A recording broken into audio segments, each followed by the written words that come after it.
8255. Hello, you're on Car Talk. Hi, guys. This is Todd from Santa Fe, California. Hey, Todd, what's cooking, man? Well, I got an old wives' tale I need some help with. Yeah. So I won't go there. my buddy and I are driving into work, carpooling, and like the second time in a week, he's got this gas tank below empty. I mean, it's on fumes, right? Yeah. We're on the Golden Gate Bridge. There's no place to turn off. And I'm like, this is so bad for your engine. You can't continue to do this. And he says, no, it's not. And I say, yes, it is. And he says, why? And I don't know, actually. Who am I, Click and Clack? Come on. So, we called you, and I got to know, is routinely running your gas tank below E bad for the engine? Is there money riding on this? Is there a wager of some kind, Todd? We've got lots of wagers that have money riding on them. Unfortunately, this is not one of them. This is not good. One of them. It's good for you. Oh, don't say this. I hate when he's right. Come on. Yeah, no. Well, what could go wrong? Since the day I was born, somebody told me that this was bad for the engine, and I've been The engine doesn't know this. it's empty until it's empty. And it doesn't care. I mean, it doesn't care. Many manufacturers warn about running the thing low on fuel, not because of any damage to the engine that might occur, but they're more worried about insufficient fuel being delivered to the engine that might result in damage, we've heard, to the catalytic converter. I quite honestly don't believe that. I think they're more likely to be concerned about damage to the pump. You know, the fuel pump is located inside the gas tank, so the pump runs its coolest when the pump itself, the actual part of the thing that runs on electricity, is immersed in fuel and can keep cool by the presence of that fuel surrounding it.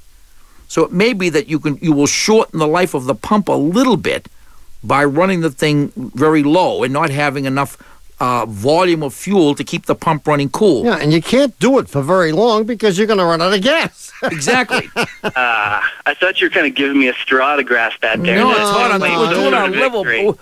You're in deep doo-doo. What would you like us to say? So but I'm curious, what was it about this notion that made you actually believe it? I was under the impression that over the course of a car's lifetime, some sort of sediment would build up at the bottom of the tank, and that as you got to the bottom, the sediment would then be sucked into the engine, and then that would, as a result, cause some damage to the engine. That's over the course of time. Well, that was good thinking, but that was bad thinking. Well, there is. I mean, these are how wives' tales get perpetuated. Yeah, absolutely. There's no question that there is sediment at the bottom of everyone's tank. And of course the fuel pump has a filter to filter this out, but that's beside the point. And I would imagine that if you ran habitually low on fuel, that you would be sucking up a disproportionate amount of sediment. Oh, baloney. I'm just trying to rationalize. Sounds like baloney. Right, Todd, I'm trying to give you a straw to grab. Hold on to it, man. I need it. Go for it. So, Tell me more. It's possible that you would be sucking up a disproportionate amount of sediment because there'd be more. Imagine a scenario in which there was as much sediment as there was gasoline because the tank was very low on gas. But the truth of the matter is, the fuel pump doesn't care because it can't suck the sediment. The sediment stays behind as a filter. All right. Yeah, Todd. So nice try. All right, well, at least there's no money on this. I just got my pride damaged. Yeah. Of course, you don't want to run out of gas on the Golden Gate Bridge. That could be a drag. That could be dangerous, not for the engine, but for you guys who have to get out and push. Exactly. He's putting you and other passengers at risk, and he is running the risk of, in the long term, of damaging his fuel pump. What kind of a car is this, by the way? Yeah, I don't know, some sort of pickup truck. I think it's a Toyota pickup truck. Yeah, well, he's going to be looking at putting a $500 fuel pump in it prematurely.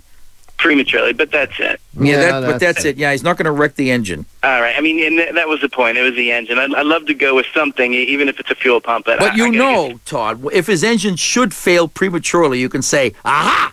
Yeah, right. Those guys on Car Talk are wrong. I knew what I was talking about. This wouldn't have happened. Good luck, man. Thanks, man. Bye. Oh, boy. Well, look, we need to take a short break, and then it'll be time to answer last week's puzzler. And what, pray tell,